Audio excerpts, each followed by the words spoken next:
Programa Escola do Legislativo. O Tribunal de Contas também entrou nessa onda, deu uma enxugada na máquina, vinculou tudo a Brasília e deixou os servidores. Eu estava vinculado a uma unidade técnica do Paraná, né, a Secretaria do Paraná, mas hoje sou vinculado a Brasília organicamente, mas fico em Curitiba, porque já estava aqui, né, então a minha base é aqui. Como nós não somos muitos, pessoal, eu queria que vocês pudessem. Eu vi que a Angelita me passou a relação de participantes, eu vi que tem gente da UFMT, tem gente do TRF, né? Tem gente de prefeitura, aqui de Balneário, pertinho. Então, eu queria que, se possível, aí eu vou pegar pela minha ordem de participantes que eu tenho aqui no meu quadro, né, do Zoom. Se pudesse dizer assim, da onde, o nome, né, o órgão que trabalha, o que faz, né, dentro do processo de contratação pública, né, onde que toca na planilha, né, se você é gestor de contratos, se você é planilheiro mesmo, se você faz termos de referência, enfim, o que vocês fazem aí e onde a planilha aparece como uma pedra no sapato de vocês, vamos dizer assim, tá? Vamos começar pela Elaine que estava com a cuia já. Você estava com a cuia, mas você não está no Rio Grande do Sul, né, Elaine? Tô em Porto Alegre. Por incrível que pareça, hoje tá calor aqui. Tô vendo. Depois a gente ter tido a neve no Rio Grande do Sul na semana passada, hoje tá bem quente, tá um dia bem quente. Aqui como tem muda, né? Para todos os gostos. Então, eu trabalho com planilha de curso há um bom tempo também, né? Já fiz alguns cursos aqui através da ESAF com o Justus, não sei se você já ouviu falar, da Receita Federal. Fiz alguns cursos, só que o curso dele é focado na área de repactuação, né? Então, a gente meio que tem com ele a planilha pronta e preenche algumas cálculos, etc e tal. E como eu tenho trabalhado bastante com a planilha de custos, eu trabalho no Departamento de Contabilidade da Universidade Federal de Ciências da Saúde de Porto Alegre, aqui a UFSPA, né? Certo. E toda a parte de planilha de custos sou eu que faço a análise. E agora, desde o ano passado, a gente começou a fazer também a planilha estimativa, né? Então, antes eu pegava só a planilha prontinha das empresas, né, de prestação de serviço, fazia análise de pregão, a planilha estava correta, e depois, na hora de repactuação também, eu fazia a análise, né, para repactuação, para reajuste, para esse tipo de coisa, e para renovação contratual. Agora, desde o ano passado, a gente começou a montar a nossa própria planilha estimativa. E daí, por isso que eu resolvi fazer esse curso, né? Porque a gente eu já fazia análise, mas montar é um pouco diferente do que fazer análise, né? Então, na hora de montar, várias coisas tem várias coisas que me faltam critérios, assim, né? Para poder... Eu tenho os meus critérios, mas eu não sei se os meus critérios são os melhores critérios, né? Então, por isso que eu resolvi fazer o curso. Costumo dizer que nas planilhas a gente tenta pelo menos consenso para vamos errar junto, pelo menos, né? Porque tem pontos que são muito polêmicos, assim, né? Tem muito que é assim, tal órgão entende de um jeito, tal órgão entende de outro, e a gente acaba, vamos formar um consenso aqui, para pelo menos a gente conseguir justificar essa posição e vamos por aqui e pronto, né? É mais ou menos assim. Obrigado, Elaine, valeu. É mais ou menos isso. Vamos lá. Edivan, por favor. Boa tarde a todos, meu nome é Edivan. Tá me ouvindo? Então, sim. Eu trabalho na UFMT, no setor da gerência de contratos. E eu estou fazendo esse curso por causa da planilha de referência de licitação, né, que a gente tem que analisar, verificar lá a planilha apresentada que a gente apresenta para a empresa, né, no momento da licitação, e avaliar também as planilhas que a empresa devolve, né, que faz as alterações, e as repactuações. Quando tem repactuação, tem que fazer lá as alterações, né, previstas pelas mudanças na lei, seja lá pelas variações de tributos. Certo. Obrigado, Edivan. Sandoval, por favor. Oi, boa tarde. Estão me ouvindo? Boa tarde. Sim, sim. Boa tarde a todos. Eu sou aqui da Câmara Municipal de Uberlândia e eu trabalho no controle interno, eu sou chefe do controle interno e eu faço análise das planilhas a partir da licitação, as repactuações, todas, e essas planilhas são todas aprovadas aqui dentro do controle interno. E a gente encontra bastante dificuldade com relação a esses índices. Se houve alguma alteração com relação a essa mudança da legislação trabalhista. Então, a gente fica com essa dúvida. Por isso, a gente está fazendo esse curso. Acredito que vai somar muito para a gente fazer melhor acompanhamento dessas planilhas. Ok? Perfeito, Sandoval. Bem-vindo, cara. Laís, ou Lais, não sei.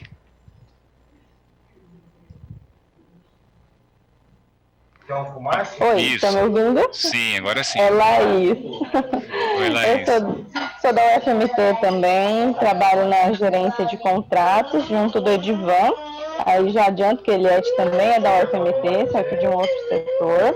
E nós temos lá na UFMT uma comissão técnica de análise de planilhas. E que analisa a planilha nos diferentes momentos que foram mencionados aqui, né? Desde a planilha referência também do ano passado para cá. Na planilha da licitação encaminhada pela empresa, a gente sempre tenta se ajudar, né, ajudar o pessoal da licitação também nos ajuda no momento de montar a planilha referência, né, e nos demais momentos durante a execução do contrato, né, que seriam as repactuações, alterações e prorrogações dos contratos. Assim, as nossas maiores dificuldades que eu vejo referente à planilha, muito vai assim, no que realmente pode constar, no que é devido à empresa cotar ou não cotar na empresa, quais que são os impactos, por exemplo, advindos da Covid-19 na execução dos contratos, entendeu? E a gente está aos pouquinhos conseguindo se ajustar, mas conhecimento sempre é muito bem-vindo, né? Ah, que bom. Então tá ok. Obrigado, Laís. Bem-vinda. Eliette, por favor. Obrigada.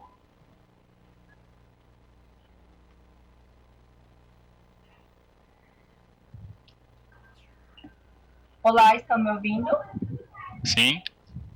Boa tarde, eu me chamo Eliette, trabalho na UFMT com a Laís, com o Edivan, na coordenação de aquisições de contratos, de aquisições e contratos de serviços. E, na verdade, eu vou fazer esse curso para eu obter conhecimento assim, desde o zero. Não trabalho com a formação de preços ainda.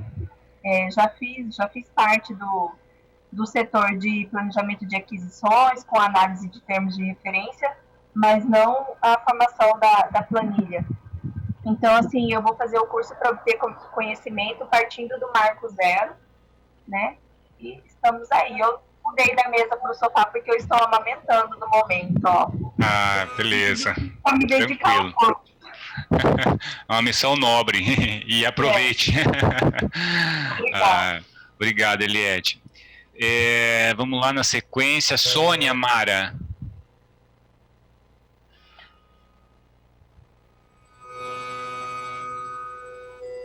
Olá, Tiago. Boa tarde a todos. Eu trabalho no Tribunal Regional Federal da Primeira Região, na Seção Judiciária de Minas Gerais, aqui em Belo Horizonte. Trabalho com contratos e suportes de terceirização. E a gente, assim, com essas alterações da legislação, tem tido muitas, tá bem diferente, eu acho que a cada vez mais está se exigindo uma análise maior das planilhas, né? Eu acho que não somente a parte operacional de como fazer os cálculos, mas a questão analítica do que a gente tem, do que os licitantes informam para a gente poder analisar melhor. Então, assim, o que a gente está buscando é sempre aprender para a gente poder conseguir fazer um serviço de melhor qualidade, né? Eu espero aproveitar muito e eu acho que um enfoque sempre diferente, eu acho sempre muito interessante para o crescimento da gente. Legal, obrigado, Sônia. Pelo sotaque já daria para perceber que é mineira, né? É mesmo, a gente é difícil, né? Seja Então, bem-vinda, vamos lá. eu adoro esses sotaques quando eu escuto outras pessoas, eu acho muito legal esse nosso Brasil tão diverso. Exatamente, é muito bom. Bruna, por favor. Tá mudo. Pode habilitar isso. Ainda tá mudo. Eu não tô ouvindo a Bruna.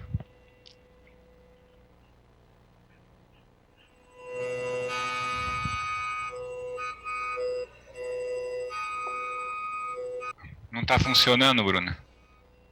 Deve ser no dispositivo aí, tá? A gente tenta verificar e a gente retorna para ti, mas eu acho que porque se habilitou o som, eu vi aqui, mas o microfone não funcionou. Será que seria interessante a Bruna sair e entrar novamente, Bruna? Não sei Pode se você ser. vai fazer isso. Vamos tentar? Eu te admito novamente aqui. Tá. Beleza, então. Vamos lá, então, na sequência aqui, Lilian. Boa tarde, vocês estão me ouvindo? Sim. Então, eu trabalho com a Sônia, que acabou de expor a nossa situação aqui na Justiça Federal, aqui em Belo Horizonte. Eu trabalho junto com ela, lá na seção de gestão de contratos de terceirização. Ela falou muito bem pelo setor, explicou a nossa realidade. A diferença é que ela já é muito mais experiente, ela já trabalha na área há muito tempo. Eu acabei de entrar, então eu estou na situação da outra colega que falou que vai aprender do zero. Essa é a nossa situação aqui. Perfeito, Lilian, bem-vinda. Espero que eu consiga pegar vocês, né, tanto aqueles que estão começando e aqueles que já estão mais voando aí, a gente consiga aí um meio termo para a gente trabalhar bem aqui. Antes de eu até compartilhar aqui a tela para vocês do PowerPoint, eu achei legal que na apresentação de vocês a gente já acaba vendo assim onde que a planilha aparece, né, na vida da gente, né, como servidores aí. Primeiro, a gente tem a planilha enquanto um instrumento que a gente usa para estimar custo. Então, assim, por que se faz a planilha? Pessoal, a planilha é um jeito que a gente tem de estimar custo para essas contratações dessa natureza aí. Sim, é isso. Assim, fala assim, Thiago, mas a planilha é vinculante, a empresa tem que apresentar a planilha dela exatamente igual à nossa. Como é que é isso? Não, planilha a gente usa para estimar custo. Por quê? Por que a gente usa a planilha? Porque se a gente fosse fazer de outra forma ia ser mais difícil, né? Porque se eu fosse depender de uma cotação de empresa, imagina se eu fosse contratar serviços de vigilância e ao invés de eu compor a planilha, eu fosse fazer cotação junto às empresas. Me manda o preço aí de um posto de vigilância, a outra manda outro preço, a outra manda outro preço, aí eu faço lá uma média, alguma coisa. Eu ficaria muito mais inseguro, né, eu ficaria muito mais assim, a minha estimativa ficaria muito mais imprecisa, né, e aí com um risco grande da gente ter sobrepreços, da gente não saber exatamente o que compõe aquele custo, se estão deixando de pagar alguma verba trabalhista ali, depois a gente vai responder por isso lá na frente. Então, assim, a planilha, pessoal, ela surge assim como uma ferramenta para a gente, né? Tem gente que endeusa a planilha, né? Acha que a planilha é a solução para todos os problemas. Não, a planilha é um jeito que a gente encontrou aí, né? Que a administração pública encontrou de compor custo quando envolve serviço de mão de obra, né? E a gente entra no outro ponto. E o que acontece, né? Então a gente usa ela para estimar.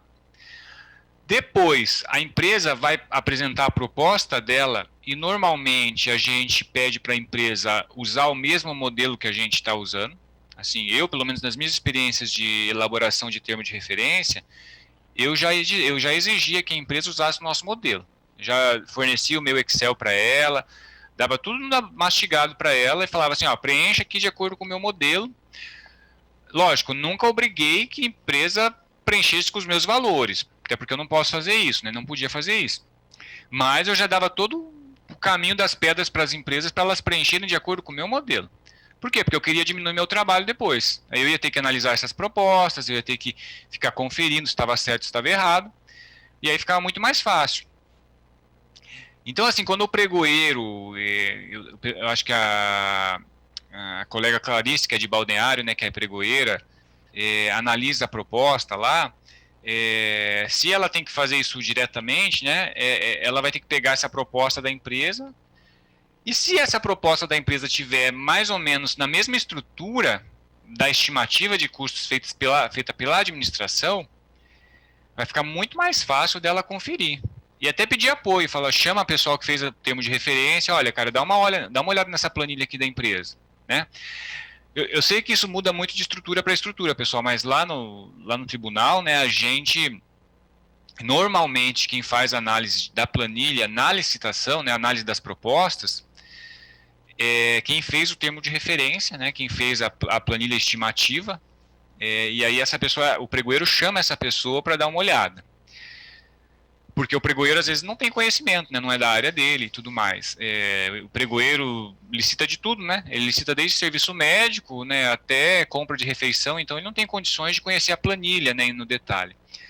Então a gente faz assim, mas eu sei que tem órgãos que acaba que o pregoeiro tem que assumir todas as broncas por conta da estrutura, né, do órgão e tudo mais, não tem jeito. E aí a gente vai ver a planilha de novo lá nas repactuações. Aí a gente tem um outro momento que a gente vai comparar. Aí, pessoal, lá na repactuação, é interessante que a gente esquece um pouco a nossa planilha estimativa. A gente vai comparar a planilha da empresa original, da proposta dela, com a planilha atual dela, que ela está ali pedindo uma repactuação. Ali, para a gente, a nossa planilha estimativa, ela é meio que secundária, ela já não... Por que aqui na repactuação, o que eu vou fazer? Eu vou comparar a planilha da proposta, a planilha que ganhou a licitação, com a planilha atual.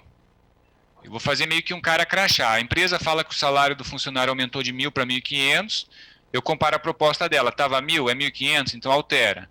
Vale transporte aumentou de R$4 para R$5, vou lá e altero. E assim por diante, né? E aquilo que estava na minha estimativa inicial não é tão mais importante mais, porque a partir do momento que a empresa ganha a licitação com aquela proposta, é aqueles valores que passam a valer para quaisquer alterações futuras, né, no contrato. Então a gente tem a planilha nesses três momentos aí, e ela vai ser muito, muito importante. Fora os pontos fora da curva, né, pessoal? Fora, como agora, os reequilíbrios. Um de vocês até falou, olha, em caso do Covid, né, os impactos. Então, seria uma hipótese de reequilíbrio, por exemplo, olha, está dando férias coletivas, aí tem um módulo da planilha que é para compor o custo do substituto nas férias, a gente vai lá e tem que mexer nesse módulo, coisas do gênero, olha, eu vou pagar para o funcionário ficar em casa, terceirizado, mas eu vou descontar o vale alimentação e o vale transporte, então eu tenho que ir lá ver na planilha de custos da empresa, quanto que ela cotou de vale transporte, de vale alimentação, eu vou tirar aquele valor de lá. Então a gente vai ter momentos em que a gente vai ter que mexer no contrato, né?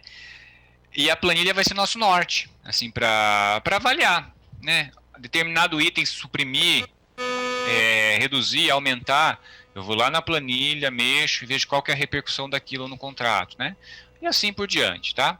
Então, só para dar um panorama geral para vocês. Agora eu vou compartilhar o PowerPoint.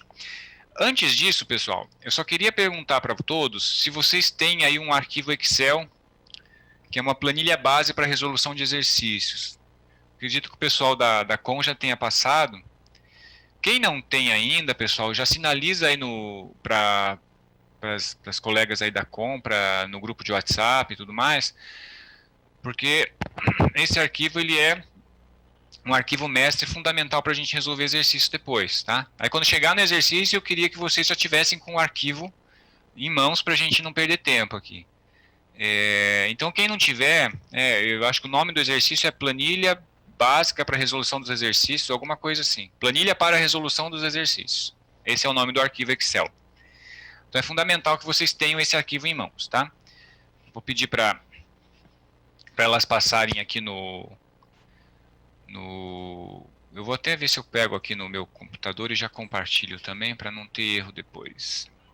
Veja, pessoal, como eu disse antes, a planilha, até trouxe o conceito aqui da IN5, né, de planilha, né, que é um documento usado para detalhar os custos que incidem na formação do preço dos serviços, né, podendo ser adequado pela administração em função das peculiaridades.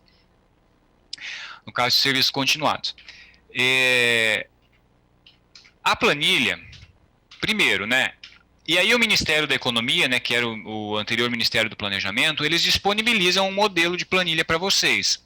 Se vocês entrarem no site do Ministério, lá no Compras Governamentais, tem lá modelo planilha de custos, vocês vão ver um modelo lá. Embora eu vá fazer aqui algumas críticas, embora eu vá fazer algumas adaptações, a estrutura que eu vou usar no curso aqui é exatamente a mesma do Ministério, né? Porque eu entendo que a maior parte dos órgãos acabam usando o modelo deles, então, como eu tinha que ter aqui uma estrutura meio padrão, eu acabo usando a deles.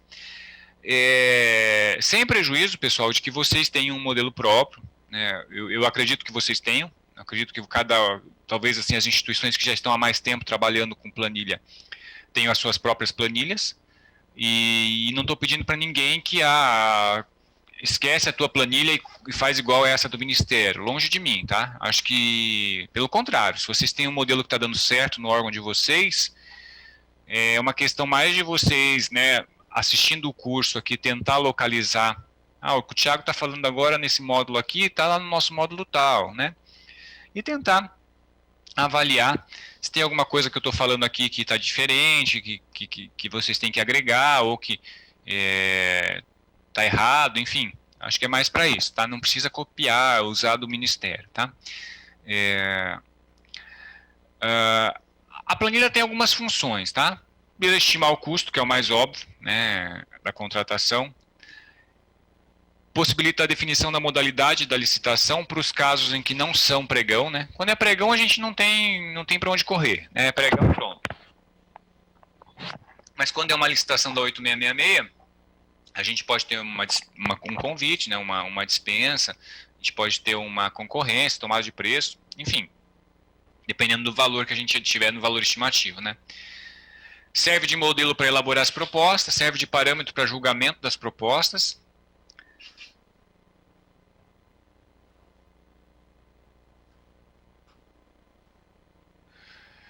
Facilita a identificação de erros, né?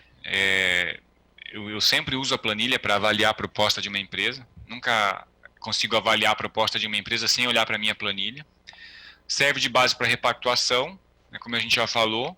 Ajuda na fiscalização do contrato. Vocês sabem, pessoal, que nesses contratos de mão de obra, eu já vou falar o que é exatamente contrato de mão de obra para vocês, que isso é importante. Mas nesses contratos de mão de obra, uma das coisas que a gente tem que fazer, né, a gente tem que ter o tal do fiscal administrativo, né? Não sei quantos de vocês já ouviram falar disso, mas assim, é um setor ou uma pessoa, ou pelo menos assim, uma rotina de trabalho que vocês instauram para verificar se a empresa está pagando os direitos trabalhistas dos funcionários, tá? Isso está na IN5, né? Foi uma das grandes inovações da IN5, inclusive, com o objetivo de reduzir o risco da administração pública ter que pagar, né, pelas verbas trabalhistas dos funcionários que a empresa não pagou, tá? Então, e para esse fiscal administrativo trabalhar, a planilha ajuda muito, né, assim, porque na planilha, praticamente, lógico que pode ter um erro na planilha, eles podem ter comido bola, ter esquecido de alguma coisa, mas, na regra, a planilha vai conter todos os custos, né, assim, todos os direitos do trabalhador. E aí para o fiscal fica mais fácil, olha, na planilha lá consta um adicional de insalubridade, né? Eu vou verificar se o funcionário está recebendo esse adicional. Então eu pego lá o contra-cheque do funcionário, peço para a empresa me fornecer, avalio, vejo se ele está recebendo, se o valor está correto, se está no percentual adequado, e por aí vai, tá? Então a planilha ela acaba ajudando bastante na fiscalização do contrato. Vou passar aqui. Ela surgiu, né, a planilha, justamente quando a terceirização virou um boom, assim, eu costumo dizer assim que não foi à toa que surgiu a planilha, né? Não é com a mera intenção de burocratizar. Ela surgiu porque a terceirização aumentou muito, né?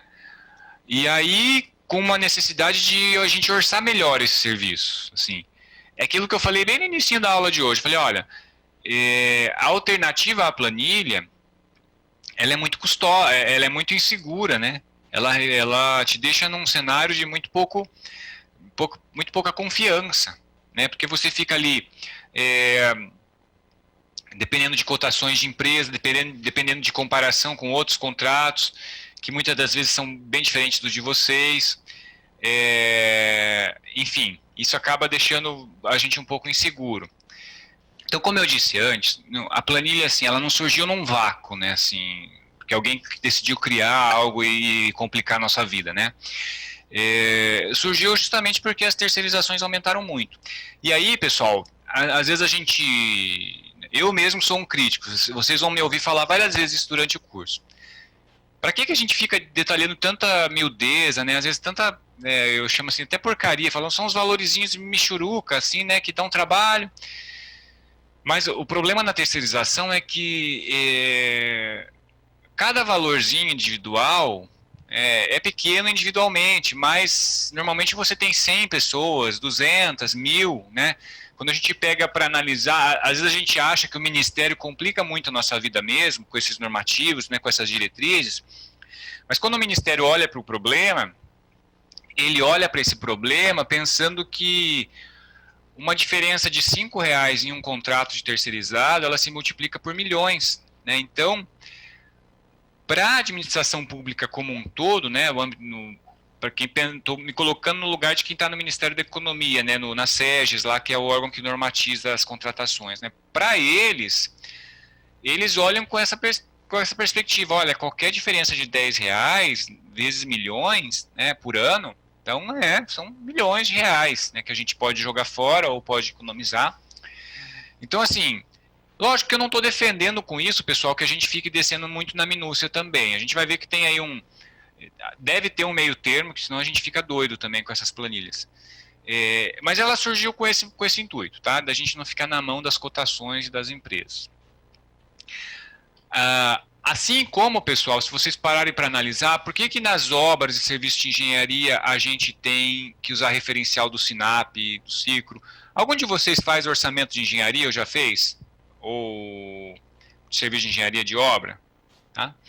Veja, manutenção predial, algum de vocês já fez? Ninguém, né? Se vocês tivessem feito, né, vocês iam ver que lá, a Irlane disse que sim, nas obras e no serviço de engenharia, a gente usa muito a planilha do SINAP, né, os preços do SINAP como referência. O que é o SINAP? É um sistema gerido em conjunto pela Caixa Econômica e pelo IBGE. Então, a Caixa Econômica faz toda a parte, eu diria assim, o core do sistema, né, a parte de raciocínio do sistema, né, pensa o sistema, cria as tabelas e o IBGE faz a pesquisa de preços para ela. O IBGE entra como um braço da Caixa Econômica para fazer as pesquisas e atualizar o sistema. Então, nas obras e serviços de engenharia, a gente tem um sistema de referência. Por que é usado, pessoal? Porque também, olha, se eu fosse fazer uma obra e ficar dependendo de cotação, de ficar comparando o preço, né? Então, imagina o seguinte, eu vou fazer uma planilha de serviço de engenharia. A planilha de serviço de engenharia normalmente deve ter, assim, uns 500 itens, né? E aí, ó, tem lá um serviço alvenaria. Aí eu vou pegar o serviço alvenaria, comparar ele com pelo menos 3 referências, né? Pegar o preço do metro quadrado da alvenaria que paga o FMT, o preço que paga o TRF da primeira região e o preço que paga a Câmara de Uberlândia, né? É Uberlândia, né, Sandoval? Né? Aí eu vou ter que pegar as 3 para cada linha dessa planilha. Imaginem o trabalho que ia dar, né? Então, e outra, né? Além de ser um trabalhão, seria muito pouco confiável. Porque, veja, se o preço do TRF da primeira região tivesse muito baixo e o preço da FMT muito alto, a gente poderia ter um desvio ali nesses valores e a gente ia comprometer todo o nosso orçamento, né? Então, para não ficar sujeito a esse risco, né, nas obras a gente acaba usando o referencial SINAP. Então, a administração, ela lista os serviços, né, o órgão que vai contratar, ele faz o projeto técnico de engenharia, depois pega a relação dos serviços necessários e depois vai lá na planilha do SINAP, que tem base para cada estado da federação, né, e é atualizado mensalmente, e vê os valores unitários lá. É um jeito mais fácil, né? E nas terceirizações, o equivalente ao SINAP lá é a planilha. Assim, é uma forma da gente trabalhar esse mundo, esse universo de contratações ter orçamentos mais precisos, tá? Então, beleza. E quando que a gente precisa fazer planilha, pessoal? Essa é a pergunta que muita gente polemiza aí, né? Tiago, quais contratos eu preciso dessa bendita planilha? Algum de vocês se arrisca aí a me falar? Vamos lá. Vamos lá. O Sandoval, você que é do controle, me fala aí. Quando que você cobra essa planilha do povo? Quando a contratação de serviços contínuos. Contínuos? Serviços gerais, limpezas, etc. Bacana. Laís, o que você Nós acha? também, se tiver mão de dedicação exclusiva de mão de obra, a gente bota a planilha. Exato. É o que eu ia falar. Seja um, seja 20, de seja mão de quantos for. obra. É isso mesmo, né? Aonde vocês têm uma impressão diferente, uma percepção diferente do quando é necessária a planilha? Hein? Se algum de vocês tiver, pode falar. É isso mesmo, pessoal. Antes da IN5, né, esse termo que Elaine falou e Laís falou também, dedicação exclusiva de mão de obra, ele é um termo que está na IN5, tá? Artigo 17, se eu não me engano, da IN5, né? Porque aí ele diz, ó, o serviço que tem dedicação exclusiva de mão de obra é esse aqui. E aí ele fala assim, quando o funcionário da empresa fica à disposição do órgão, né, na sede do órgão licitante, de maneira ininterrupta, e traz as características, né? Deixa eu só ver se está aqui no material acho que não está nessa página, mais para frente tem. Aí configura a dedicação exclusiva de mão de obra, né? E uma vez configurada a dedicação exclusiva de mão de obra, como decorrência natural a gente tem a planilha. E uma série de outras coisas, tá? Então não é só a planilha. Por que isso é importante, pessoal? Porque antes da IN5, eu me lembro até de dando curso em 2013, por aí, a gente entrava numa sala para dar aula, e aí a gente às vezes tinha discussões, né? Principalmente quando era curso em company, assim, que era tudo do mesmo órgão, porque tinha gente que defendia que tinha que ter planilha para tudo, tinha gente que tinha falado, não, esse aqui não tem mão de obra, então não tem planilha. Esse aqui, mas tem, porque tem gente lá todo dia, o funcionário da empresa fica no órgão. Aí ficava aquela discussão. Por quê? Porque não era, assim, existe os dois pontos absolutos, de sim e de não. Eu consigo ver perfeitamente que um serviço de vigilância vai ter planilha, é a zona da certeza positiva, eu chamo, né? Com certeza tem planilha na vigilância.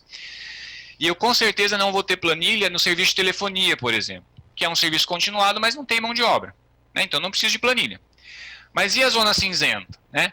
E aqueles casos de TI, contratações de TI, que tinham mão de obra residente, mas eram pagas por ponto de função, algum outro critério, ali tinha ou não tinha, né?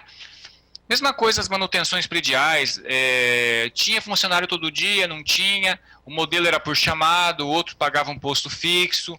Então, assim, ficava essa discussão, assim, nessa zona cinzenta. Naqueles casos que eram claros, ali, limpeza, normalmente é dedicação. E telefonia não é, às vezes uma contratação pontual também não é. Então, a IN5, ela veio para dar uma uniformizada nisso. Porque daí ela diz lá no artigo 17, é dedicação exclusiva de mão de obra se o funcionário da empresa ficar todo dia no mesmo órgão, se ele não for compartilhado com outros contratos, né?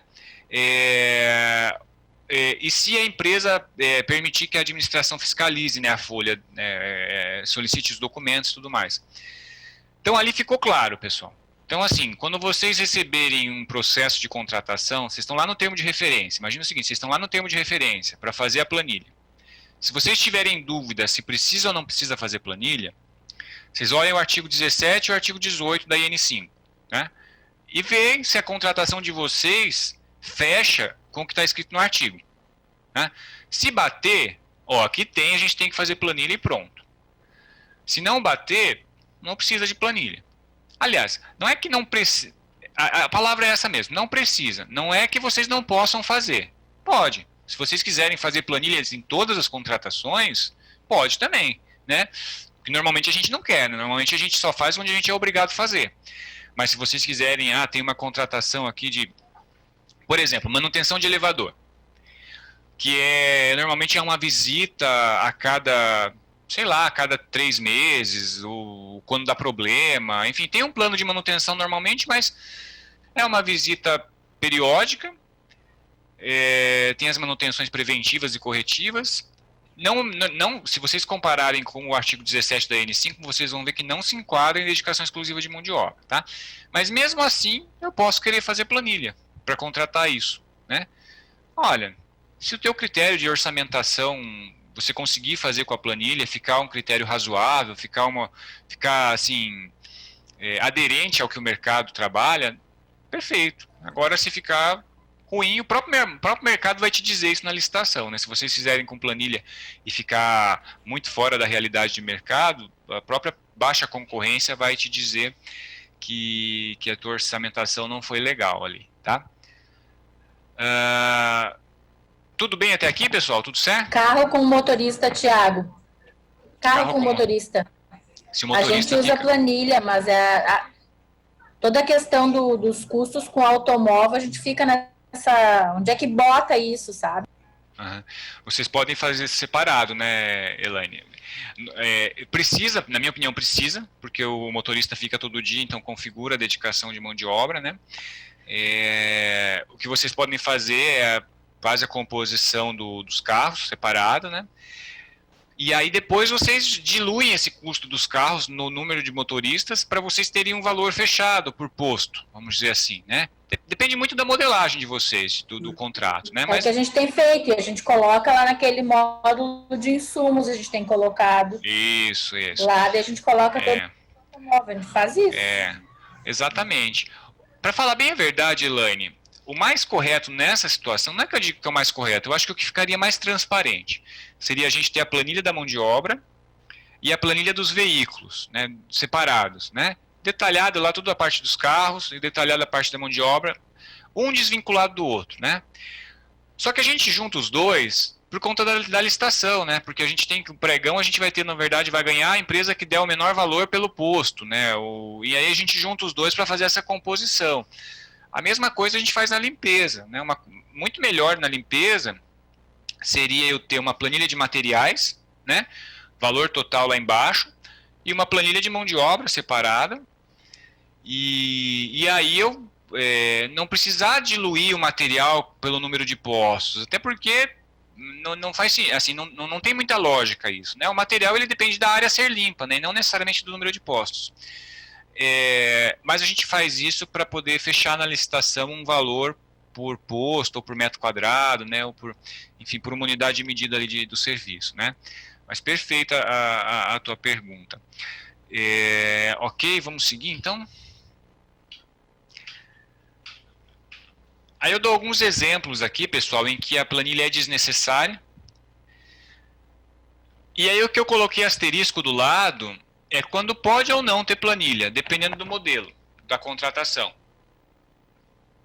O Tribunal de Contas da União, né, para quem tiver curiosidade, a gente acabou de licitar não, né, a gente vai licitar agora, né, a gente acabou de soltar aí o termo de referência, né, o edital, para uma contratação de limpeza sem dedicação exclusiva de mão de obra. Assim, foi uma inovação aí, né, foi uma... Então, assim, veja, se é uma contratação sem dedicação exclusiva de mão de obra, eu já poderia ficar livre da planilha, né? Eu não trabalhei nesse processo necessariamente agora, mas não sei se eles acabaram realmente dispensando a planilha, ou mesmo sem ser dedicação exclusiva de mão de obra, eles acabaram mantendo a planilha como uma forma de orçar o serviço de uma maneira mais precisa, né?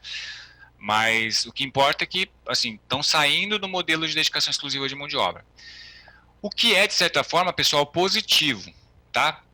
E eu vou explicar por quê. Isso aqui não tem muito a ver com planilha especificamente, mas tem a ver com a modelagem dessas contratações. Há uma zanga do TCU, né, e dos órgãos de controle de maneira geral, com modelos de contratação por que a gente chama medindo esforço. E se pede que sempre que possível a gente meça resultado. Né? Então o tribunal critica muito contratações por posto, por hora, por, sei lá, por dia de trabalho. Por quê? Porque a gente acaba não medindo o resultado.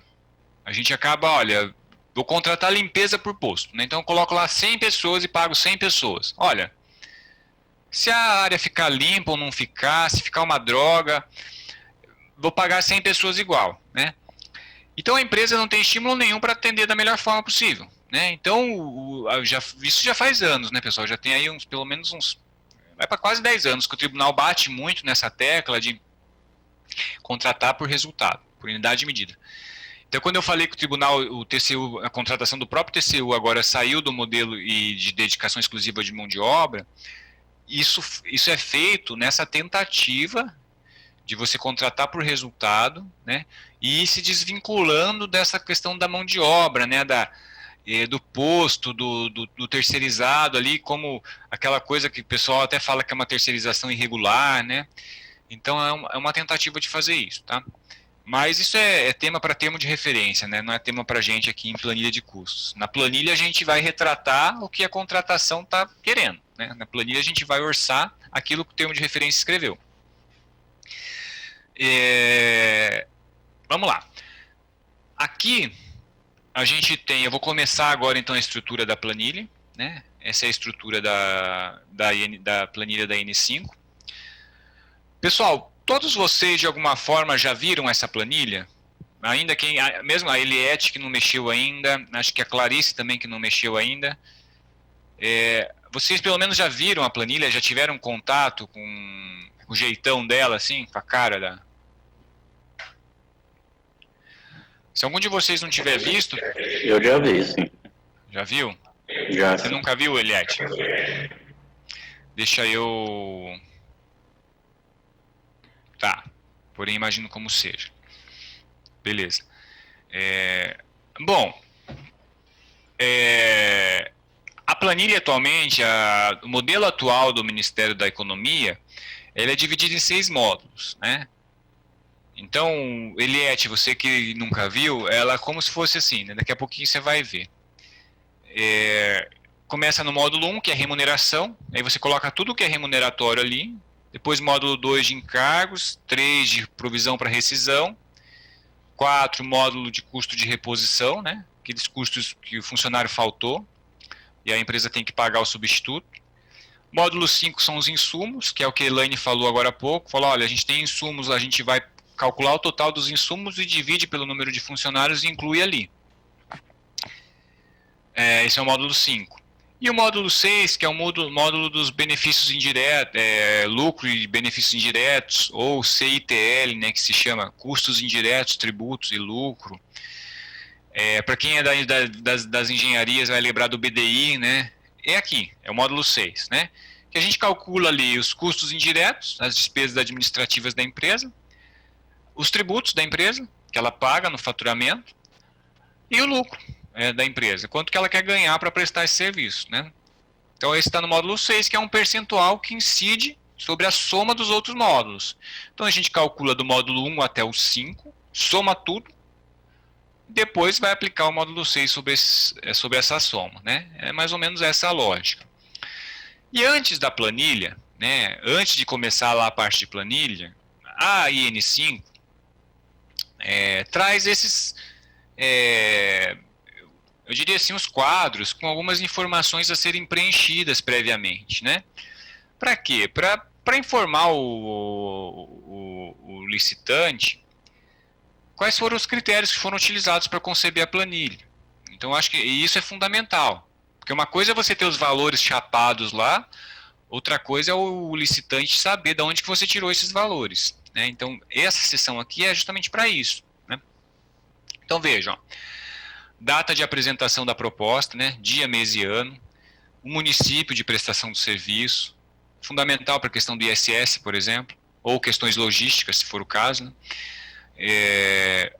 Ano do acordo, convenção ou dissídio coletivo. Quando a gente for falar de remuneração, a gente vai abordar isso mais a fundo, né?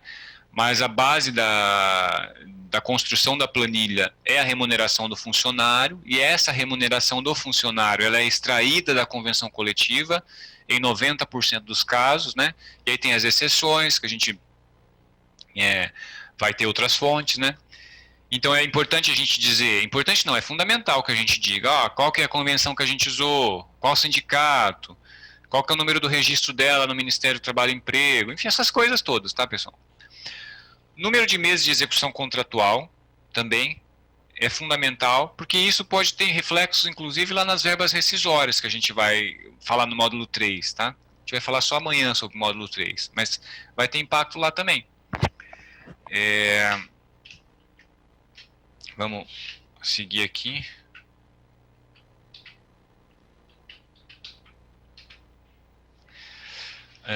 A data de apresentação da proposta é a data da sessão pública, e aí é importante a gente registrar isso, né? Por quê? Porque vai ser a data para contagem do reajuste, né? A gente vai falar no último dia do curso, né?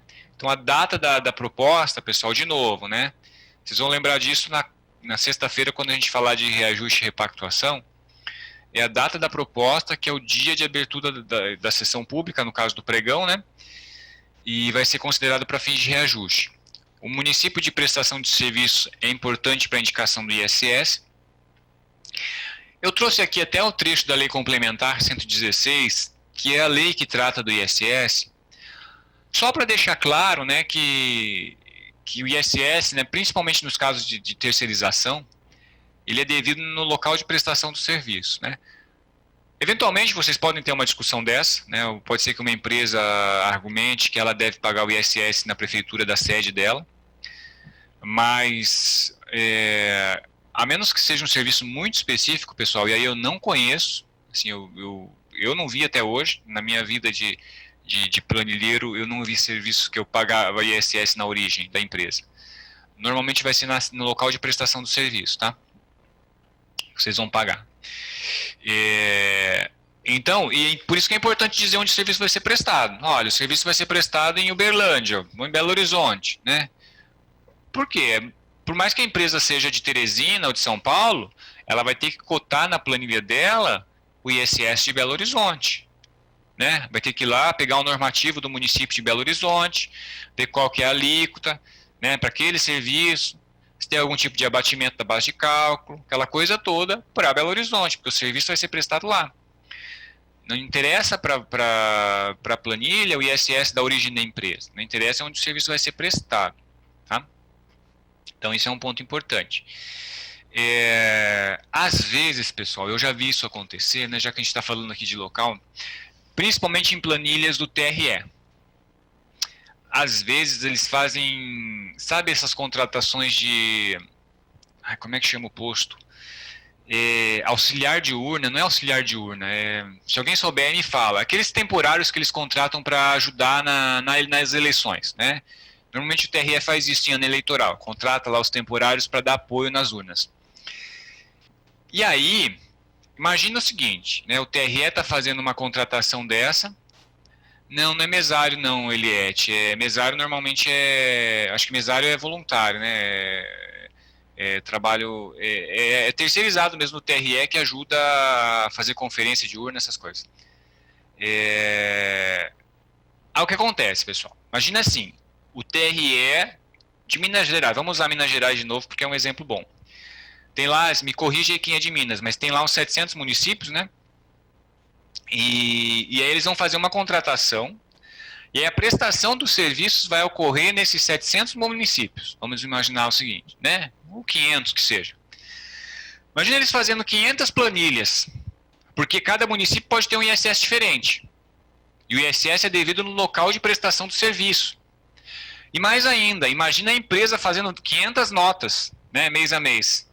Porque, para o município de Uberlândia, para o município de Uberaba, para o município, sei lá, de Ipatinga, então cada município ela vai ficar faturando uma nota. Imagina que loucura que seria gerir esse contrato, né? E pior, um contratinho temporário, que vai ter ali 4, 5 meses de duração e acabou, né? Então, assim, ninguém diz isso, né? Eu acho que vocês não vão encontrar isso também ninguém vai ser louco de falar isso. Mas nesses casos, na minha opinião, a gente tem que fazer uma planilha comum, indicar uma alíquota de ISS média ali e faturar por aquilo mesmo. Não tem jeito. Eu não vejo um caminho mais razoável que não seja esse, sabe?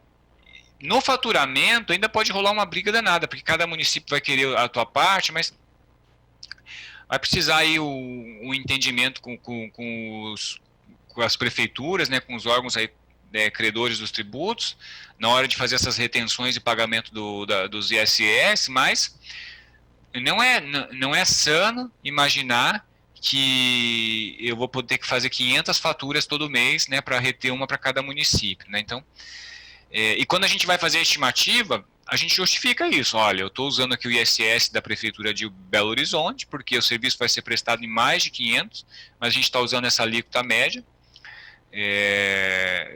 do município de Belo Horizonte e segue o jogo, né? Não tem jeito, tá, pessoal? Quando não é esse caso absurdo como que eu mencionei, né? A gente está num meio termo, se possível, até a gente faz grupos diferentes, né? A gente faz cada cidade um grupo, né? Uma licitação, na licitação, e aí, naturalmente, cada grupo da licitação vai ter a sua planilha e vai ter o ISS correspondente à cidade em que o serviço é prestado, né? Recentemente a gente teve até um contrato de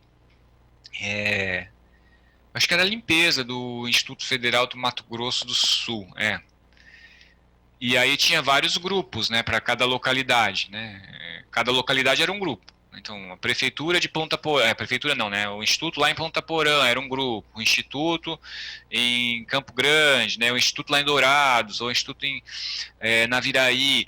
Aí as cidades eram um grupo. Daí sim, daí você faz uma planilha e coloca o ISS respectivo, tá?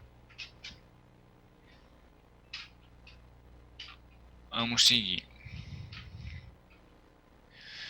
Isso também faz parte do preâmbulo da planilha, pessoal. A identificação do serviço, né, dizer qual que é o tipo de serviço, qual que é a unidade de medida, quantidade total a contratar. E aqui, naquele mesmo comentário, né, sempre usar a unidade de medida que tente refletir um resultado, né, que tente dizer alguma coisa em relação ao serviço que vai ser aferido, né, e não simplesmente medir esforço. Se bem que em muitos casos a gente não tem o que fazer, né? Tem alguns contratos que a gente vai pagar por posto mesmo e não tem jeito, né? Vigilância, motorista. Motorista ainda dá para fazer modelos por resultado, né? Paga por quilômetro.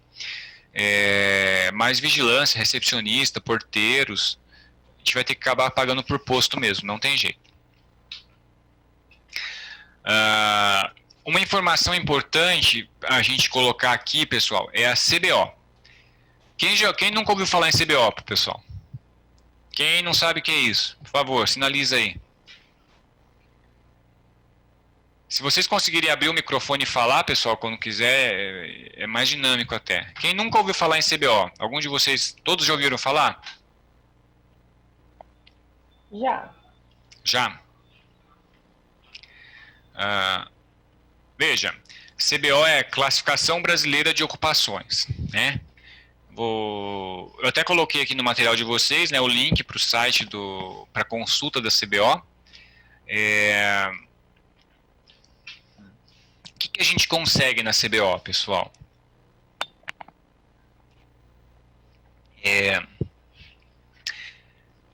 Muitas vezes a gente coloca a descrição do posto, né, do serviço, e pode ser que não fique claro para o licitante exatamente o que você está querendo. Quando você coloca a CBO, é meio que um código universal. Universal não, mas brasileiro pelo menos, né?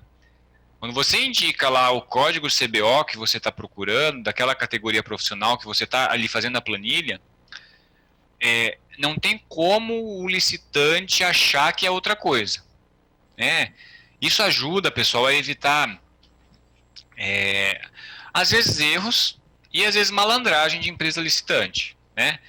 Às vezes a empresa licitante vê que você deixou a coisa meio solta lá, a especificação, ela vai atrás de uma convenção coletiva mais favorável para ela, que tem aquele cargo mais ou menos com aquela descrição, e usa essa convenção como base para fazer orçamento, né? A gente vai ver daqui a pouco que a gente não pode obrigar a empresa a usar uma convenção específica, né?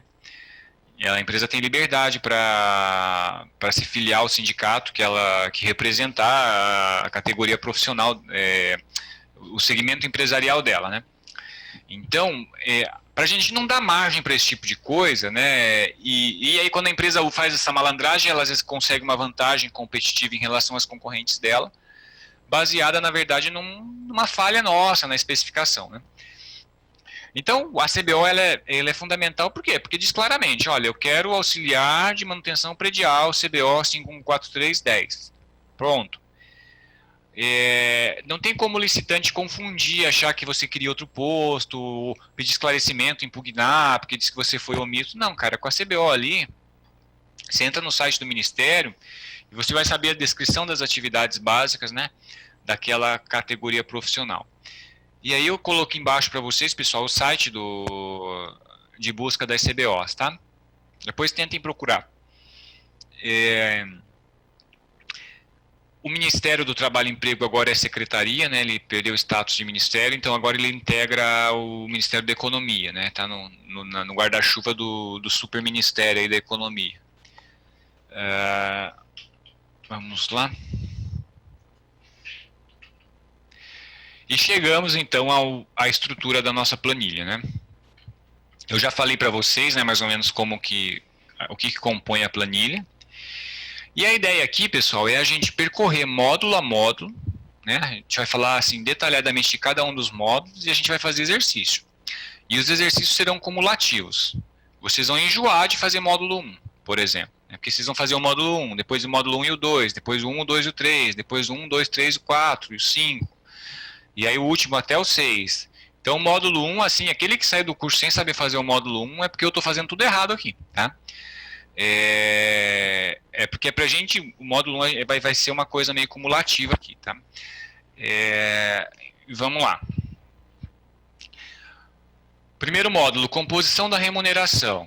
E aí eu queria saber de vocês, assim, sem muito termo técnico aí, o que vai no módulo 1? Vai lá, pergunta para um de vocês aí, quem quer me ajudar? O que vai no módulo 1?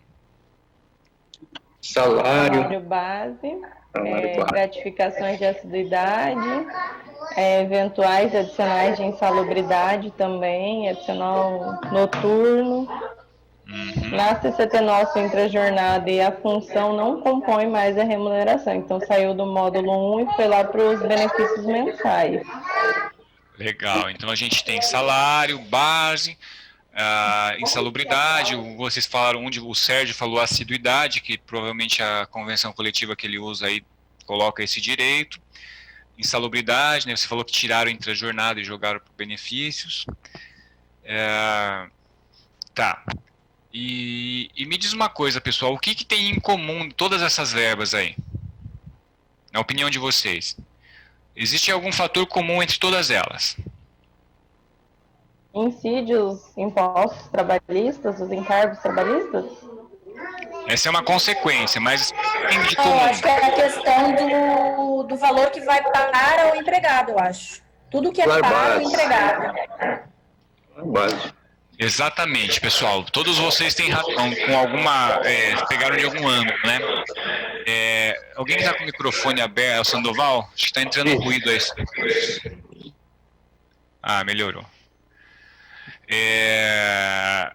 Todos eles em comum têm isso. Então, eu acho que não se foi a Laís que falou, é porque incide encargos. Elaine falou porque é pago para o funcionário, né? O que tem em comum, pessoal, é o fato de...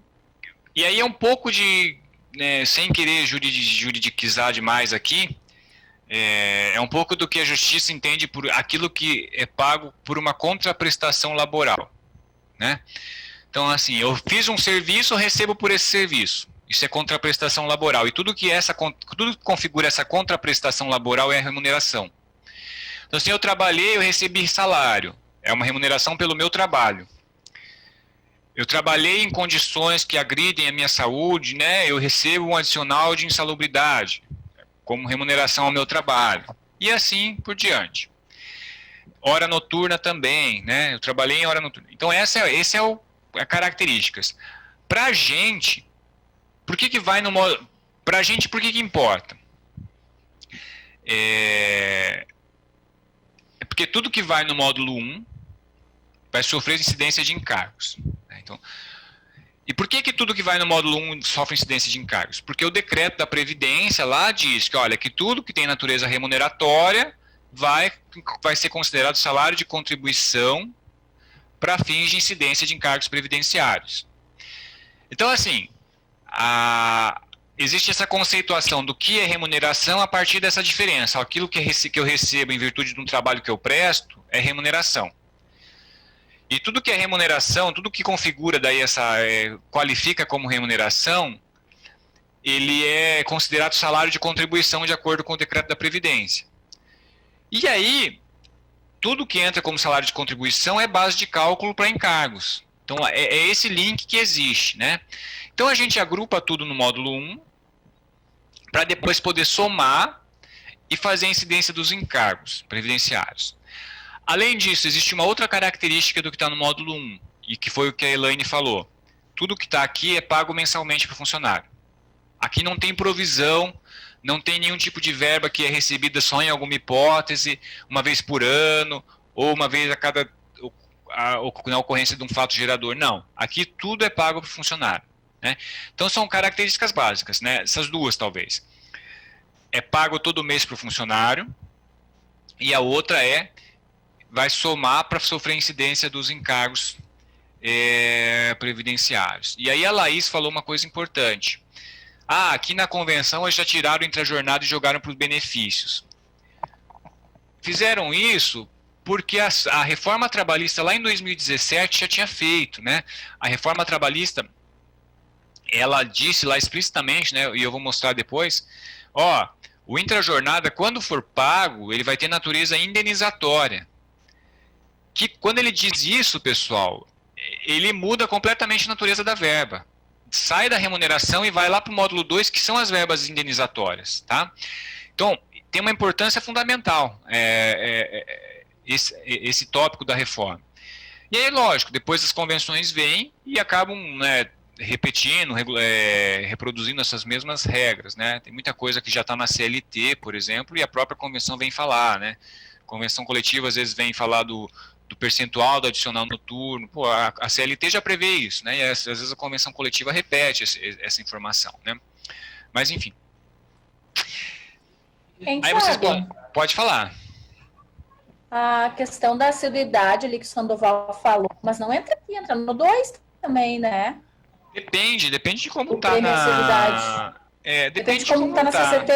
Depende de como está, né? Depende de como está na CCT. Normalmente vai no módulo 2, tá? Mas depende de como tá? Aí, Elaine, em que caso entraria no módulo 1? Se ficar configurado que é remuneratório. Se ficar configurado lá como na própria CCT, né? Previsto como uma verba remuneratória, né? E olha, eu diria para você, Elaine, que eu diria para você que no olho da Receita Federal é mais fácil eles até considerarem isso remuneratório, tá? Na verdade, existe uma briga aí. A gente, na verdade, é só... desculpa aí o termo mais simples, a gente é só peão nessa parada aqui. Porque, vejam, a gente obedece. Assim, se formar o entendimento lá em cima de que é remuneratório, a gente põe no módulo 1. Se daqui a pouco vier o STF dizer que é indenizatório, a gente vai tirar do 1 e vai pôr no 2, né? E vejam, o próprio adicional de insalubridade, há várias pessoas que argumentam que, olha, é uma indenização pela agressão que a gente causa na saúde da pessoa, né? E tem fundamento isso. Mesmo assim fica como remuneratório, porque o entendimento atualmente dominante é de que é remuneratório. Por essa razão, que eu acho que na visão da Receita Federal, ainda que uma convenção coletiva diga que é indenizatório, não sei não se eles não brigariam para incluir isso como remuneratório, para poder receber os encargos, né, para poder ter incidência de encargos. Vai ter sempre esse embate. Eu não sei como aparece nas CCTs, né, dos outros estados, mas aqui na CCT que envolve Porto Alegre, geralmente nas prestações de serviços que a gente tem contratado, o prêmio assiduidade entra como, tipo, se não faltar nenhum dia, tu tem direito ao prêmio assiduidade. Então entra como indenizatório, daí. Pois eu acho que isso é como indenizatório, né? O que eu falei é que assim, na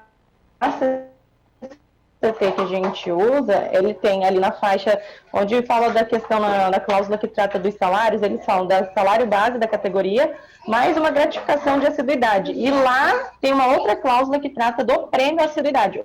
O prêmio assiduidade mesmo, ele entra nessa de benefícios mensais, mas o salário em geral, por exemplo, de uma recepcionista é composto pelo salário da faixa mais uma gratificação, por exemplo, é R$ 1.400 mais R$40, e ainda tem mais R$110 de prêmio assiduidade, entendeu? Entendi, então é da CCT mesmo, beleza, obrigada. Isso aí vai estar na CCT, não tem jeito. Um ponto que é duvidoso para nós, e aí só antecipando um pouco, mas aproveitando a onda de vocês, esse negócio da assiduidade, do prêmio assiduidade é um pepino para nós, enquanto planilheiros, porque a gente põe ou não põe na planilha? A dúvida é essa. Olha, eu ponho e depois a empresa não paga, porque o cara faltou um dia, por exemplo, aí ele não tem direito. Aí eu ponho e depois tem que fiscalizar se a empresa está pagando o cara. Então, e depende muito de órgão para órgão, viu, pessoal? Lá no TCU a gente não coloca. Tudo que não é um custo fixo, e que é dito assim, toda empresa tem que pagar para todo funcionário tal valor, tudo que não for dito assim, com todos os pingos nos is, a gente não coloca. Porque a gente, vai que a empresa não tem esse custo, né? Não vai ter esse custo, a gente acaba pedindo para ela pôr nos custos indiretos. Fala, olha, aquelas verbas que são flutuantes, que você pode ou não pode ter de custo, joga nos teus custos indiretos, tá? Porque a minha planilha aqui vai zerar. Porque senão eu tenho esse ônus depois de ficar verificando. E se a empresa, se ela não pagar para ninguém esse prêmio assiduidade, como é que eu vou fazer? Eu vou ter que ficar repactuando o contrato para excluir essa rubrica? Então, mas isso é uma posição muito particular, tá, pessoal? Eu já vi muita gente defendendo que põe, porque é mais justo com a empresa, enfim. Não tem muita... não tem uma posição única sobre isso, tá? Então, vamos lá. Vamos ver então o módulo 1. O módulo 1 é composto de salário base, periculosidade, insalubridade, adicional noturno, hora noturna reduzida, para quem ainda tem. E se tiver mais algum adicional como esse, por exemplo, de assiduidade, que vocês mencionaram, né, que integra a remuneração, ele entraria aqui também. Vamos falar um pouquinho de cada um deles, né? Em relação ao salário, eu acho que o ponto mais importante aqui para a gente... Um dos pontos, né, não é o ponto mais importante, é diferenciar salário de remuneração, né? Então, salário é uma das espécies de remuneração. Remuneração é tudo, pessoal. Quando eu falar assim, isso, pessoal, é importante para que vocês tenham sempre claro, olha, toda vez que eu falar assim, olha, determinado percentual incide sobre a remuneração do funcionário, é sobre tudo. Quando eu falar assim, determinado adicional incide sobre o salário base, é só o saláriozinho que está na convenção, tá? Isso é fundamental, pessoal, porque vocês vão ver que adicional noturno, ele incide sobre a remuneração. A insalubridade incide sobre o salário mínimo. Periculosidade incide sobre o salário base. Então essas diferenciações, elas são fundamentais para vocês, tá? Principalmente essa diferença entre salário e remuneração, por conta das incidências. As parcelas que possuem natureza remuneratória, eu até falei para vocês antes, né? Elas são definidas nesse decreto aqui, decreto 3.048 de 99, que é o decreto da Previdência, tá? E aí tem algumas verbas, né? Salário, comissão, gratificação, abono, adicionais pagos com habitualidade, tudo isso tem natureza remuneratória.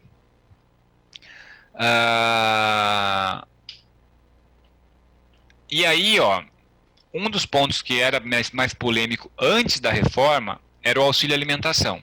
Depois da reforma trabalhista, isso pacificou, né? Então, eu trago aqui até o artigo 457 da CLT, já com o texto pós-reforma trabalhista, só para mencionar ali, ó, as importâncias, ainda que habituais, pagas a título de ajuda de custo, auxílio alimentação, não integram a remuneração do empregado, não se incorporam ao contrato de trabalho e não constituem base de incidência de qualquer encargo trabalhista ou previdenciário. Então, na reforma, pessoal, ficou claro que a alimentação é indenizatória. E A única condição é que não seja pago em dinheiro, né? Ó, vedado o seu pagamento em dinheiro, tá? Então isso e aí tem diárias para viagem e ajuda de custo. Para a gente esses dois itens acabam que são mais residuais, né, nas nossas planilhas, né? Aparecem de vez em quando. Em alguns contratos a gente tem diária de viagem, essas coisas. Mas auxílio alimentação a gente tem em todas elas. Então, antes da reforma trabalhista, a gente tinha que verificar se a alimentação era fornecida nos termos do PAT, que é o Programa de Amparo ao Trabalhador, porque daí não era remuneratório. Se não fosse fornecido nos termos do PAT, era remuneratório. Então tinha essa bagunça, né? E a gente tinha que adotar uma premissa, a gente tinha que informar no termo de referência, lá na memória de cálculo, falar, a gente está considerando isso, né? Depois da reforma acabou isso, ficou mais fácil, pelo menos. Então, em resumo, a alimentação não é remuneratória, tá, pessoal? E aí a outra tabelinha, né, em que todos os itens não são remuneratórios, né? Então, tudo que está aqui, né? Gratificação habitual, que não é habitual, diárias, vestuários, vale transporte, educação, assistência, seguro de vida, alimentação. Todo aquele grupo de ajudas que a empresa dá para o funcionário relacionado à educação, saúde, seguro de vida, tudo isso não é remuneratório, tá, pessoal? Tá? E ali, vestuário, enfim, esse grupo de itens que não são remuneratórios. Para nós, importa muito a alimentação, vale transporte, né? Aqueles benefícios de saúde que normalmente a gente vê em convenção coletiva, né? Plano de saúde, plano odontológico, eu já vi plano auxílio funeral, seguro de vida, auxílio creche.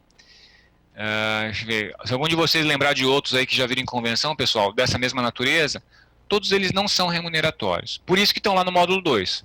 Tá? Não é à toa que estão lá no módulo 2. Tá?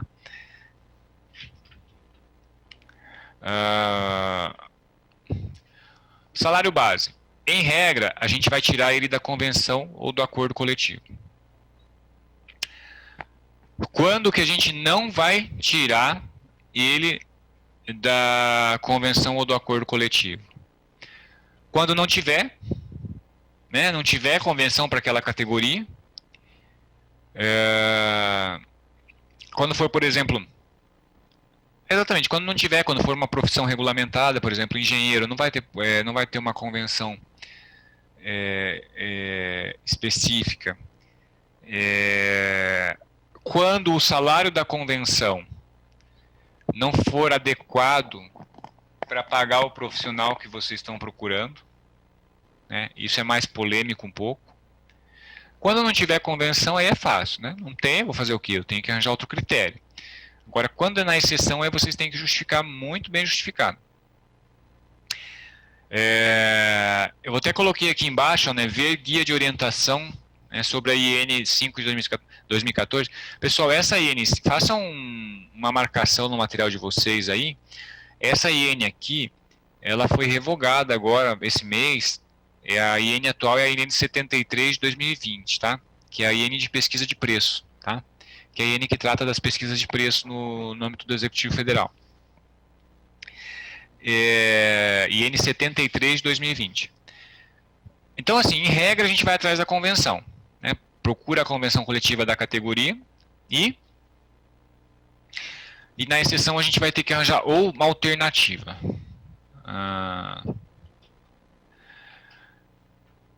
Existem, pessoal, algumas, eu diria assim, qual que é a palavra correta aqui? Cuidado mesmo, a serem tomados aqui, né? Em relação a essas exceções, né? Por que eu falo isso? Porque a exceção tem se tornado a regra, né? Assim, eu vejo muitos órgãos atualmente abrindo mão do salário da convenção e alegando assim genericamente, olha, o salário da convenção é muito baixo, não paga o posto que a gente quer, porque meu posto tem uma atribuição tal e tal, que é diferente do que está na convenção. E assim vai, né? E aí fixa esse valor e toca, né? Tem que cuidar com isso porque, primeiro, né, a gente pode estar sujeitando a administração pública a pagar um valor maior do que deveria pagar, né? Então, assim, quando eu faço uma pesquisa, eu vou lá e faço uma pesquisa de mercado, olha, eu quero aqui vigilante, a convenção está prevendo um salário de 1.500, mas eu quero que ele receba 2.000. Ah, porque meu vigilante é especial. Você está fazendo a administração pública pagar R$500 a mais por vigilante, né? Então você tem que saber que os argumentos que você está usando tem que verificar se eles são válidos mesmo, né? Se lá na frente uma auditoria te perguntar por que você está pagando R$500 a mais, você vai ter que saber responder. O caminho mais feliz é usar o salário da convenção, né? Até porque é o convencionado entre as partes. O outro problema quando a gente fixa o salário dos funcionários é que a gente acaba ingerindo na formação de preço da empresa.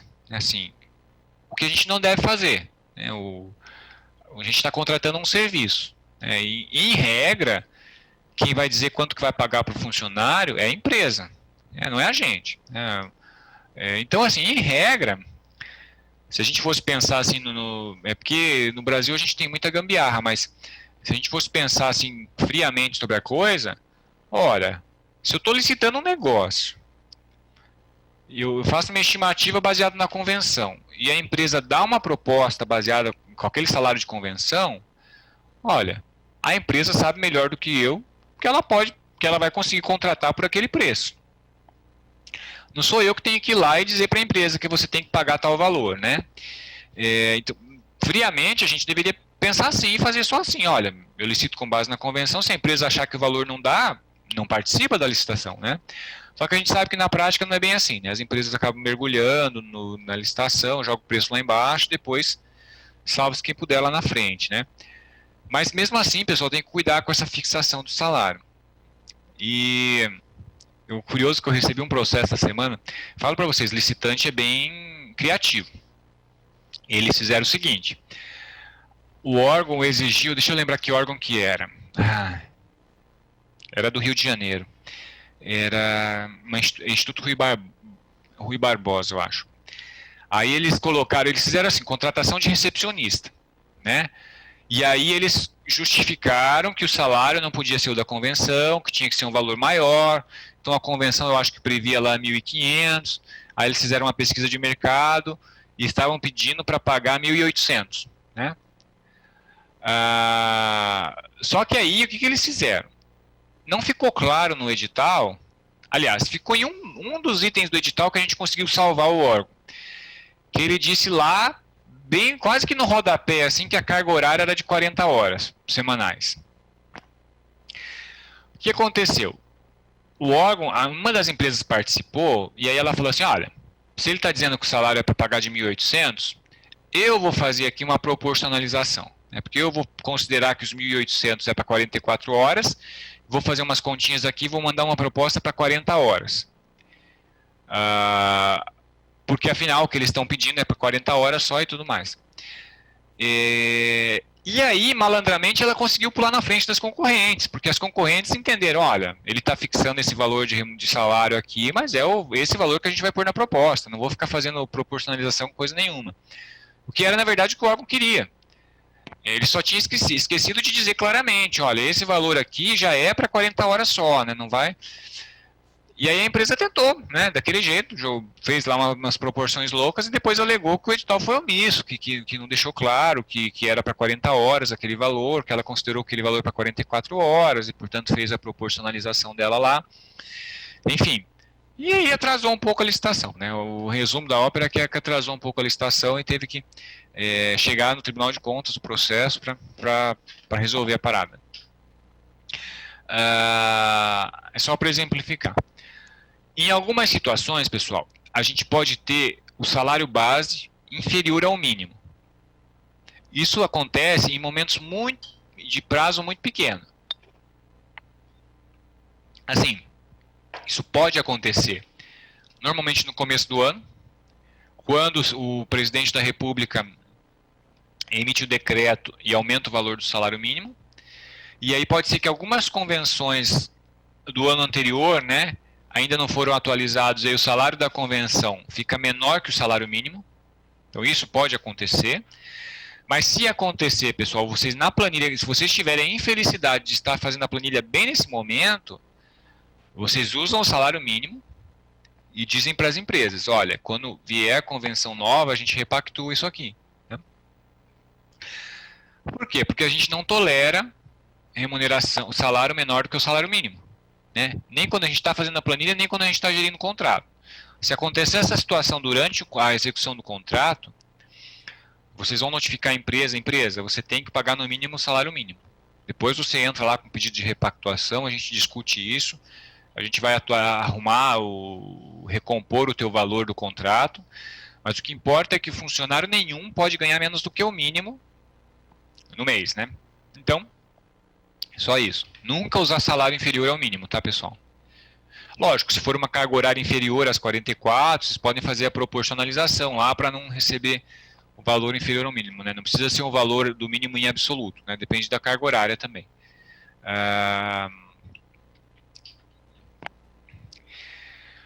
Qual convenção que a gente utiliza? Né? Próximo ponto. Qual convenção utilizar? Local. Artigo 8º, inciso 2º da Constituição Federal, né, fala assim, ó, é vedada a criação de mais de uma organização sindical em qualquer grau, representativa de categoria profissional ou econômica na mesma base territorial, que será definida pelos trabalhadores ou empregados interessados, não podendo ser inferior à área de um município. Então, a regra é a vedação de mais de um sindicato por município. E a convenção que a gente vai procurar é sempre a convenção do local, do nosso município.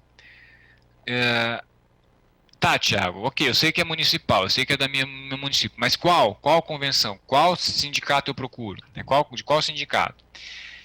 Pessoal, a resposta é depende. Tá? Muitas vezes vocês já vão ter contratações anteriores que vocês vão consultar e muito provavelmente em 90% dos casos vocês vão seguir essa mesma convenção. Quer dizer, o mesmo sindicato, né, as convenções elas são atualizadas anualmente, né, mas são a mesma convenção. Né, então você não vai ter muito trabalho. Como é que você faz isso, pessoal? Vocês pegam o CNPJ do sindicato, vão lá no site do Ministério do Trabalho e Emprego, né, consulta convenções registradas. Né? Entra lá, tem um campo lá, pesquisa de convenções, aí vocês digitam o CNPJ do sindicato. Vocês podem ter pegado uma convenção de 2, 3 anos atrás, que era do contrato anterior, né, vocês pegam o CNPJ do sindicato lá e vai lá no site do Ministério e pesca lá. Filtra lá convenções vigentes, coisa e tal, e aí vai vir a convenção atual que vocês vão usar nessa contratação.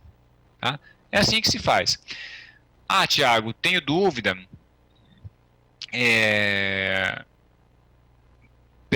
Tem mais de uma convenção que é possível de utilizar? Pode acontecer. Vocês vão ter que ler as duas, ver qual é a diferença, qual que é o ramo que cada uma ali se presta, e fazer uma avaliação no teu caso concreto mesmo para falar, não, a gente vai usar essa aqui. Tá? Não tem esse exame do caso concreto não tem jeito. Tá? Agora, então é municipal, é do local da prestação do serviço. Então, por mais que uma empresa de São Paulo ganhe para prestar o serviço em Porto Alegre, ela vai ter que cotar o valor da convenção de Porto Alegre. Não pode argumentar que eu sou de outra cidade, não sou filiado a esse sindicato, coisa nenhuma. Se você vai trabalhar aqui, você vai ter que se filiar a um sindicato aqui e vai ter que obedecer uma convenção aqui em Porto Alegre. O que não quer dizer, pessoal, que a gente pode impor uma convenção específica para a empresa. São coisas diferentes.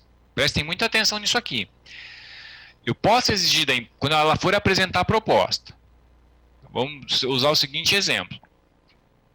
Eu fiz a minha planilha estimativa da licitação, considerando a convenção firmada entre o Sindicato das Empresas de Asseio e o Sindicato dos Empregados das Empresas de Asseio do município de Cuiabá. Aí vem uma empresa que apresenta uma proposta e aí ela usa uma convenção do Sindicato das Empresas do Setor de Hotelaria de Cuiabá, firmada com o Sindicato dos Empregados das Indústrias da Hotelaria de Cuiabá. Tudo bem, a gente não tem que se meter nisso. se aquela categoria profissional, lá dentro daquela convenção lá do setor de hotelaria, tiver lá uma categoria auxiliar de limpeza, que é a mesma categoria profissional que a gente está buscando na contratação, pessoal, tudo bem, a gente não se mexe nessa briga. Deixa as empresas brigarem, se for o caso, na justiça, né? Uma vai ajuizar a ação contra a outra, dizendo que aquela ali está declarando um sindicato que na verdade ela não é filiada, que aquele sindicato não representa o segmento empresarial dela, que aquilo ali é uma burla ao sindicato, enfim, elas podem chover esses argumentos, é natural, elas vão tentar defender os próprios interesses. A gente, enquanto contratante, como a gente não pode impor o sindicato que a empresa vai usar, vai se filiar, e como a gente também não é Ministério Público do Trabalho, para ficar apontando o dedo para a empresa e falando assim, o que você está fazendo é fraude trabalhista, né, o que você está fazendo está se aproveitando do sistema, a gente não tem essa competência. Por mais que a gente suspeite, a gente acha que uma empresa está ali buscando sindicato só para poder ficar mais competitivo, por mais que a gente ache isso na nossa conversa informal, a gente não tem muito o que fazer contra a empresa. Porque se a gente desclassifica a proposta dela, dizendo que, olha, o sindicato que você usou é indevido, ela vai te achar um advogado e vai falar, olha, quem escolhe o sindicato que eu me filio sou eu, pela minha atividade empresarial preponderante. E não há nada aqui que me diga que eu não posso me filiar a esse sindicato, né? E aí você vai fazer o quê? Né? Você enquanto pregoeiro, né? Você vai ter que acabar aceitando as justificativas dela e seguindo o jogo, senão ela vai representar contra você. Tá? Então, a gente não tem muito o que fazer nessa função. Se vocês tiverem alguma dúvida, a empresa está abusando, coisa e tal, vocês, sei lá, fazem uma denúncia no Ministério Público do Trabalho para que eles intervenham de alguma forma, né, eles mesmos, por uma ação, ajuizem uma ação contra a empresa para que ela pare de burlar as convenções coletivas, né.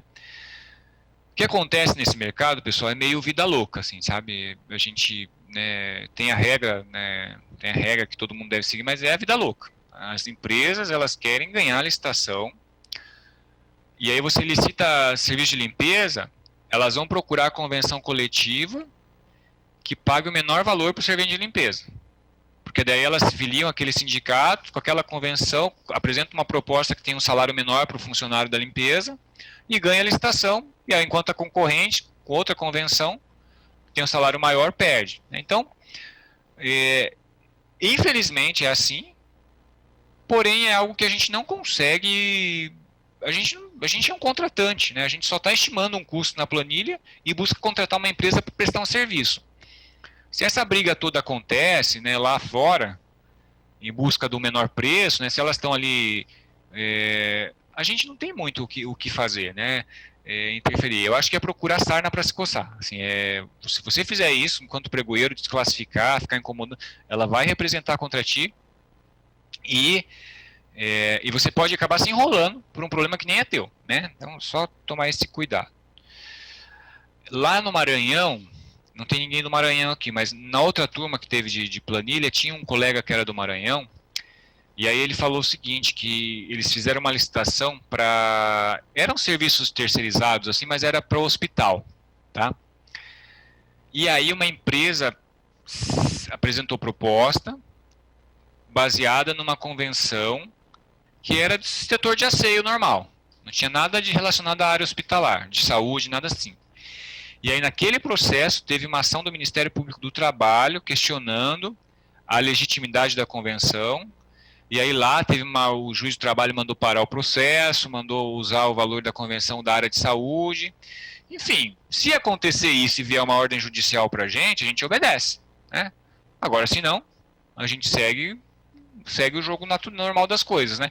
Porque lá foi feito correto, né? O Ministério Público do Trabalho ajuizou uma ação, e aí se discute, aí uma cautelar mandou o órgão fazer determinado procedimento, aí o órgão fez, amparado na decisão judicial e pronto. Aí vocês não tem problema para esquentar a cabeça. É isso. Aqui tenho E eu coloquei, pessoal, acho que tem até um trecho aqui de uma decisão do TST, falando um pouco sobre esse enquadramento sindical. A bem da verdade, pessoal, é que o mundo da terceirização, ele é um mundo meio capenga na normatização trabalhista, assim, sabe? Porque normalmente, como que funciona essa questão de convenção, né? Como é que os sindicatos eles se formam? Normalmente, o princípio básico da formação de um sindicato é aquele fundamento de irmandade, assim. É o seguinte sentido, olha, a gente é professor da escola aqui em Curitiba, e então eu, Thiago, sou professor de uma escola em Curitiba, converso com a Maria, que também é professora, e converso com a Tereza, que também é professora. Então nós todos estamos submetidos ao mesmo trabalho, com condições similares. Então acaba que a gente se ajunta, forma o sindicato e começa a pleitear direitos, com base nesse sentimento comum, né, de ajuda mútua, né, e para a gente ficar mais forte. Esse é o fundamento do sindicato, né? Não é à toa que a gente tem o sindicato dos metalúrgicos lá do ABC Paulista, que é um dos mais fortes, né? São prestadores de serviço, né, trabalhadores que têm condições similares de trabalho e acabam se juntando para poder pleitear recursos com mais força, né? Pleitear direitos com mais força. A terceirização é um Deus nos acuda, porque assim, não existe esse sentimento de identidade entre as pessoas que trabalham nos terceirizados, porque o próprio modelo não propicia isso. Então eu tenho um terceirizado de limpeza trabalhando na UFMT, eu tenho outro terceirizado de limpeza trabalhando lá sei lá, em algum outro órgão municipal de Cuiabá, por exemplo, e eles não têm nada ali que faça convergir os interesses deles, né? Assim, não tem nenhum vínculo, né? São terceirizados, né? Lá na prefeitura e lá na UFMT são terceirizados, né? Então isso acaba meio que deixando capenga o modelo das convenções para essas categorias, né? Então, mas enfim, como eu disse antes, não é problema necessariamente nosso, né? Aí eu coloco aqui para vocês esse problema que a gente já falou, né, de usar convenção diferente. E para a gente fechar aqui só antes do intervalo, pessoal, eu vou só falar dessa regra da vedação à fixação de preços mínimos. A gente já comentou até, só vou mostrar para vocês onde é que está na IN5, né?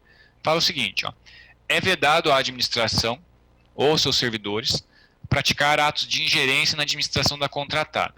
A exemplo de definir o valor da remuneração dos trabalhadores, salvo nos casos específicos em que se necessitam de profissionais com habilitação ou experiência superior a daqueles que no mercado são remunerados pelo piso salarial da categoria. Aí ali também é vedado conceder aos trabalhadores direitos típicos de servidores públicos, tais como recesso, ponto facultativo, entre outros. E aí tem alguns acordos do tribunal. Eu vou falar depois que a gente voltar do intervalo sobre essa posição mais recente, dos entendimentos do tribunal sobre isso. Mas eu queria só lançar uma pergunta para vocês antes da gente ir para o intervalo. Quando a gente fixa o salário do funcionário sem ser com base na convenção coletiva, como é que a gente ajusta o salário depois, lá no futuro do contrato? Como é que a gente faz para atualizar o valor da remuneração lá na frente depois? Porque se a gente usa a convenção coletiva, a gente faz repactuação. Definir algum índice. Exatamente. É isso mesmo. Vejam, pessoal, um dos percalços, né, uma das consequências de se usar um salário fora da convenção é que você vai ter que se preocupar em definir um índice para você reajustar daí o contrato. Aí você não vai poder repactuar porque não tem mais uma convenção para você usar como base, né? No ano que vem, quando vier a empresa pedindo, o salário do cara aumentou, aí você fala, tá, mas aumentou de quanto para quanto, né? Não tem uma convenção dizendo que era 1.000 e agora 1.500, agora você vai ter que ter um índice para você atrelar esse reajuste. Então, é uma das coisas que vocês precisam ver até quando estão fazendo a planilha. Ó, a gente está usando aqui salário que a gente fixou, não é da convenção. Em termos de referência, tem algum critério de reajuste para esse contrato? Porque não vai ser repactuação. A gente vai ter que ter uma outra forma. Pode até ser usar o instrumento repactuação, né, usar o mesmo instrumento para você ajustar outras rubricas ali, vale transporte, vale alimentação, mas você vai ter que ter um critério para atualizar o valor do salário. Seja uma média das alterações da convenção, seja a percentual de variação na remuneração da convenção, que você não está usando, mas que existe, na verdade. Olha, eu vou usar o valor do salário maior, mas como critério para atualização do valor, eu uso o percentual que mudou de uma convenção para outra, de um ano para o outro, né? Então, essa é uma das preocupações que vocês têm que ter se não usarem a convenção coletiva, tá bom?